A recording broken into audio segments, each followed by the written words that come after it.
Let's try some slightly more complicated equations. Let's say we have 3 times x, 3 times x plus 5, plus 5. I want to make sure I get all the colors nice. Plus 5 is equal to, is equal to, is equal to 17. Is equal to 17. So what's different about this than what we saw in the last video is all of a sudden now we have this plus 5. If it was just 3x is equal to 17, you could divide both sides by 3, and you would get your answer. But now this 5 seems to mess things up a little bit. Now before we even solve it, let's think about what it's saying. Let's solve it kind of in a tangible way, and then we'll solve it using operations that hopefully will make sense after that. So 3 times x literally means, so let me write it over here. So we have 3 times x. So you literally have an x plus an x plus an x. That right there is a 3x. And then that's plus 5. And I'm actually going to write it out as 5 objects. So plus 1, 2, 3, 4, 5. This right here is 3x plus 5 is equal to 17. Is equal to 17. So let me write the equal sign. Is equal to 17. Now let me draw 17 objects here. So 1, 2, 3, 4, 5, 6, 7, 8, 9, 10, 11, 12, 13, 14, 15, 16, 17. Now, these two things are equal. So anything you do to this side, you'd have to do to that side. If we were to get rid of one object here, you'd want to get rid of one object there in order for the equality to still be true. Now, what can we do to both sides of this equation so we can get it in the form that we're used to, where we only have a 3x on the left-hand side, where we don't have this 5? Well, ideally, we would just get rid of these 5 objects here. You would literally get rid of these 5 objects. 1, 2, 3, 4, 5. But like I said, if the original thing was equal to the original thing on the right, if we get rid of 5 objects from the left-hand side, we have to get rid of 5 objects from the right-hand side. So we have to do it here too. 1, 2, 3, 4, 5. Now, what is a symbolic way of representing taking away 5 things? Well, you're subtracting 5 from both sides of this equation. So that's what we're doing here when we took away 5 from the left and from the right. So we're subtracting 5 from the left. That's what we did here. And we're also subtracting 5 from the right. Do that right over there. Now, what does the left-hand side of the equation now become? The left-hand side, you have 5 minus 5. These cancel out. You're just left with the 3x.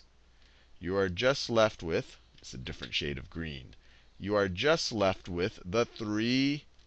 The 5 and the negative 5 canceled out. And you see that here. When you got rid of these 5 objects, we were just left with the 3x's. This right here is the 3x. And the whole reason why we subtracted 5 is because we wanted this 5 to go away. Now, what does the right-hand side of the equation look like?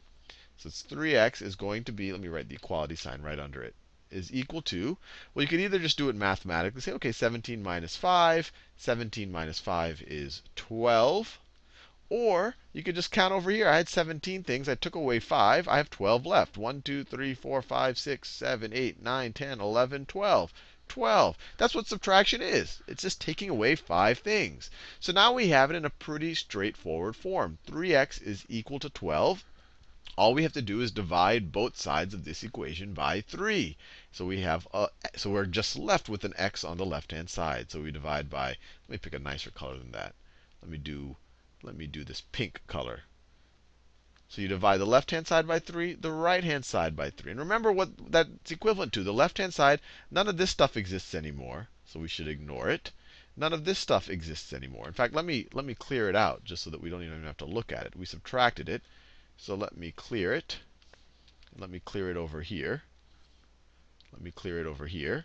And so now we are dividing both sides by 3. Divide the left-hand side by 3. It's 1, 2, 3. So 3 groups, each of them have an x in it. And if you divide this right-hand side by 3, let's see, you have 1, 2, and 3. So it's 3 groups of 4. So when you do it mathematically here, the 3's cancel out. 3 times something divided by 3 is just the something. So you're left with x is equal to, and then 12 divided by 3 is 4. 12 divided by 3 is 4. You get x is equal to 4. And you get that exact same thing over here. When you divided 3x into groups of 3, each of the groups had an x in it. And we divided 12 into groups of 3. Each of the groups have a 4 in it. So x must be equal to 4. X is equal to 4. Let's do another one. And this time I won't draw it all out like this, but hopefully you'll see that the same type of processes are involved. Let's say I have, let me scroll down a little bit. Let's say I have 7x. So 7x, 7x. I'll do a slightly more complicated one this time. 7x minus 2 is equal to, let's say, is equal to, I'll make the numbers not work out nice and clean, is equal to negative 10. Now this all of a sudden becomes a lot more, you have a negative sign, we have a negative over here, but we're going to do the exact same thing. The first thing we want to do if we want to get the left-hand side simplified to just 7x is we want to get rid of this negative 2. And what can we add or subtract to both sides of the equation to get rid of this negative 2? Well, if we add 2 to the left-hand side, these two guys will cancel out. But remember, this is equal to that. If we want the equality to still hold, if we add 2 to the left-hand side, we also have to do it to the right-hand side. So what is the new left-hand side going to be equal to? So we have 7x. Negative 2 plus 2 is just 0. I could write plus 0. I could just write nothing there, and I'll just write nothing. So we get 7x is equal to, now what's negative 10 plus 2? And this is a little bit of review of adding and subtracting negative numbers. Remember, I'll draw the number line here for you. If I draw the number line, so if this is 0, this is 1, we could keep going in the positive direction. Negative 10 is out here. Negative 10, negative 9, negative 8, negative 7. There's a bunch of numbers here. Dot, dot, dot. I don't have space to draw them all, but we're starting at negative 10. And we're adding 2 to it. So we're moving in the positive direction on the number line. So we're going 1, 2. So it's negative 8. Don't get confused. Don't say, OK, 10 plus 2 is 12, so negative 10 plus 2 is negative 12. No. Negative 10 minus 2 would be negative 12, because you're going more negative. Here, we're having a negative number, but we're going to the right. We're going in the positive direction. So this is negative 8. So we have 7x is equal to negative 8. So now you might be saying, well, how do I do this type of a problem? I have a negative number here. You do it the exact same way. If we want to just have an x on the left-hand side, we have to divide the left-hand side by 7, so that the 7x divided by 7, just the 7's cancel out. You're left with x. So let's do that. If you divide by 7, those cancel out. But you can't just do it to the left-hand side. Anything you do to the left, you have to do to the right in order for the equality to still hold true. So let's divide the right by 7 as well. And we are left with just an x.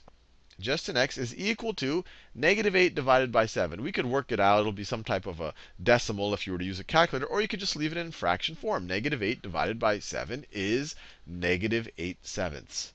Negative 8 sevenths, or if you want to write it as a mixed number, x is equal to, 7 goes into 8 one time and has a remainder of 1. So it's negative 1 and 1/7. Either one would be acceptable.